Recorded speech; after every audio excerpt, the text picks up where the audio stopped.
Hey everyone, welcome back to our channel All About BI.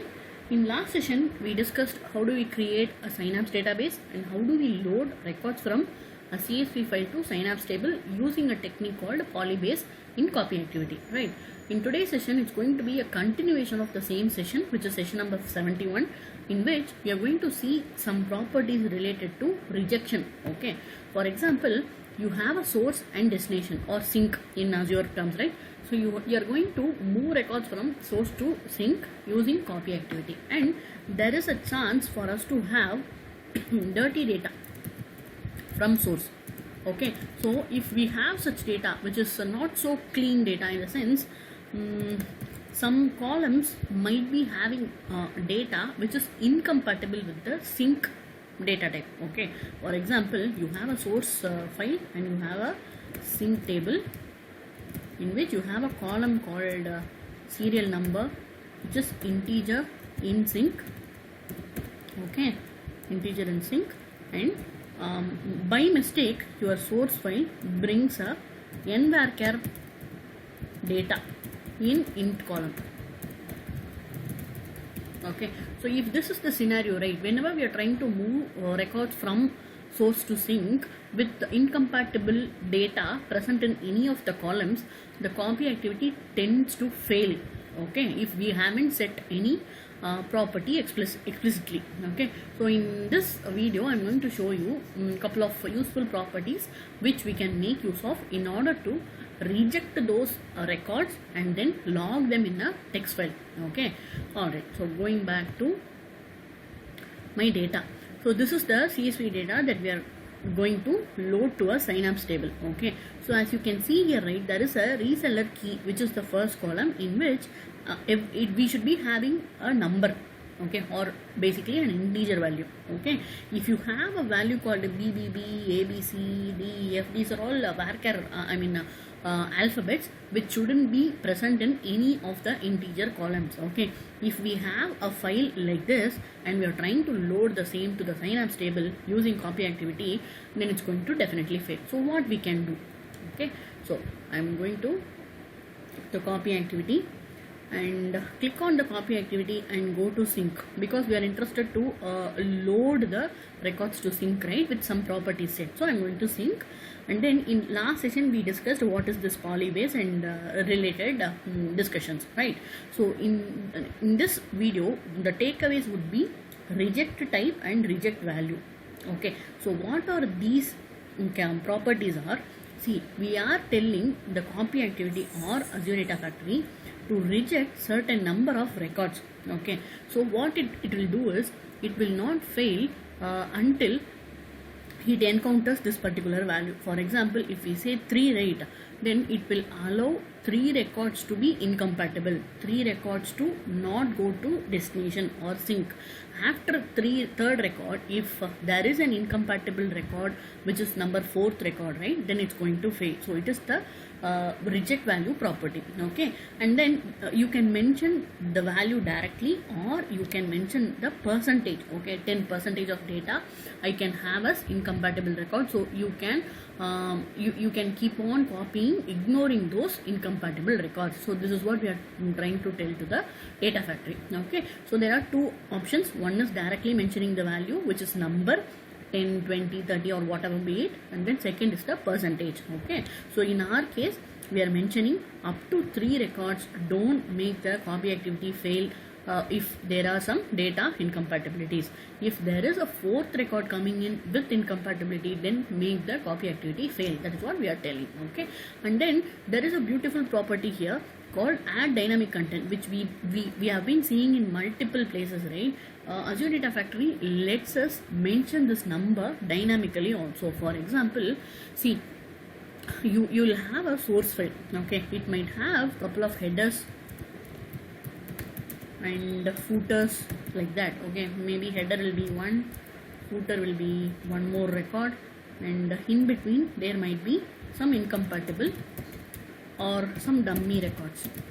Okay, so when we say headers and footers, right, they all will be in string. All the columns will be in string, and footer also it will have combination of date time integer, string, etc. Okay, so while the copy activity picks the CSV file or text file, right, we can mention, we will know how many headers will be there in a file and how many footers will be there in a file. Additionally, how many records might be coming as incompatible records. So what we can do is we can identify the number of incompatible rows using some other activity in Azure Data Factory that is going to give us the number of incompatible rows. So based on that number we can set this property also. So that is why they are giving us the option to add it dynamically. Okay, we need not hard code it because each file will be different and each file will be having different set of headers, footers and all those stuff, and there is an option for us to identify those incompatible rows and then make use of that count here. Okay, so we can discuss about the same thing in next video, that is we are going to decide the reject value dynamically. That's what I'm going to tell in the next video. Okay, for now what we are telling is up to 3 records. If there are inconsistencies, please ignore and proceed with the data copy. Okay, if there is a 4th record which is having incompatibility, then fail the copy activity. That's what we are telling. Okay, and then these are the 2 properties which are very important for us to reject the incompatible records. And then one more thing we have to concentrate is under settings. Here we have to choose this skip incompatible rows property. Okay, so if we choose this, right, it will automatically tell you to enable fault tolerance for this kind of source and sync copy pair. Also go to Polybase and configure reject type and value, which we have already done. It is asking us to set the reject type and reject value. Okay, so for especially for Polybase copy. Okay, so we have already set that, so we can ignore this warning. Alright, so and second thing is enable logging. If you choose this option, right, then Azure Data Factory is going to log the rejected records in a text file automatically. You just have to tell the folder in blob storage path or Azure Data Lake so that it's going to create the reject file in that particular folder path. Okay, so I have chosen the blob storage path and I've given the folder path as well. Okay, I haven't given any file name because the file is going to be created dynamically and moved to this particular folder path dynamically. Okay, so let me modify this a bit because we are rejecting 3 records, right? So 1, 2, 3. So 3 records are incompatible now. I'm saving it and I'm trying to load. So as per our settings, right, this should be working perfectly without any error. Okay, so I'm just debugging. In the next run, what I'm going to do is I'm going to use the same reseller data.csv by modifying one more record as well, because we have set the property to reject value property to 3, and if there are 4 records which are incompatible, then it will make our pipeline fail. Okay, that's what I'm going to do next. So for now, let's just wait for it to proceed. So it will not fail. It's going to reject 3 records and write it to a file in the folder path which we mentioned, and then it's going to proceed with the copy activity. Alright, my copy activity has succeeded. Let us see the data. Okay, so there were 701 records in source and then 698 rows got returned to the sync because 3 records were having junk value or alphabetical values. Okay, so those were considered to be incompatible rows. For an integer column, I'll show you the destination as well. That's why I kept it open. So if you see here in my dim reseller table, the reseller key is integer. So that's why if we have any alphabets in the source file for this particular column, then it's going to be incompatible and then that will have to be ignored or rejected. Okay, so coming back to pipeline. So number of records rejected were 3, and then I'll just close it.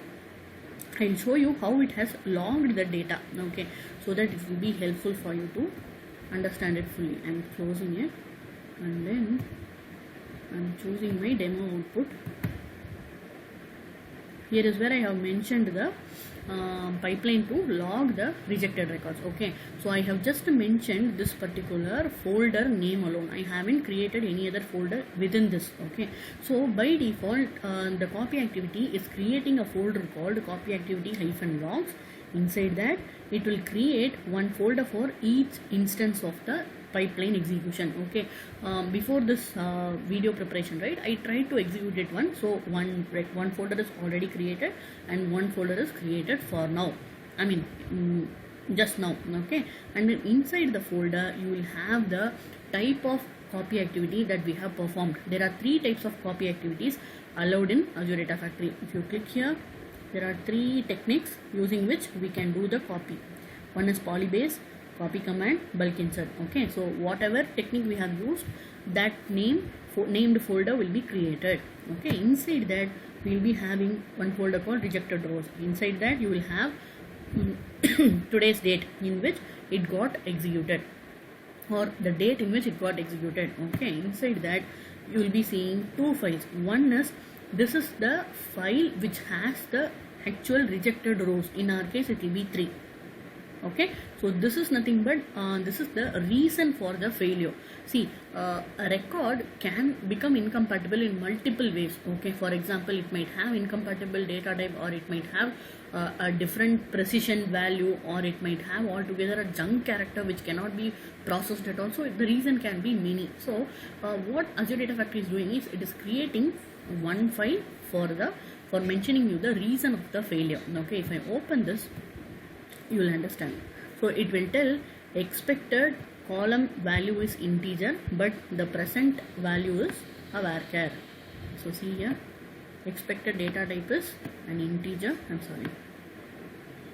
Expected data type is integer, which should be an ordinal column, but offending value is A, B, C, D, E, F, G, H, I. Okay, so it also says conversion error, column conversion error.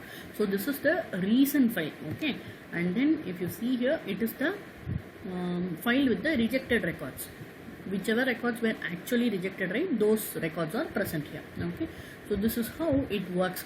So what I am going to do now is, as I told you earlier, right, I am going to modify my source file again with one more incompatible record, so that it's going to fail, so that this video can be a complete video.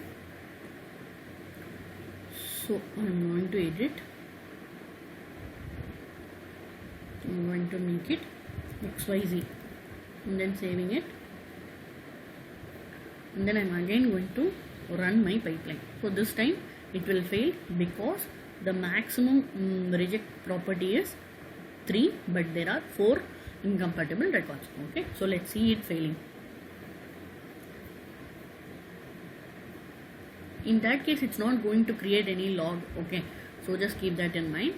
And with this, we'll be finishing off this particular video. And if you have any queries regarding the techniques that I have discussed, right, you please let me know in the comment section. And as usual, if you like my content, please subscribe and support me, and let your friends also know about it. It's taking some time.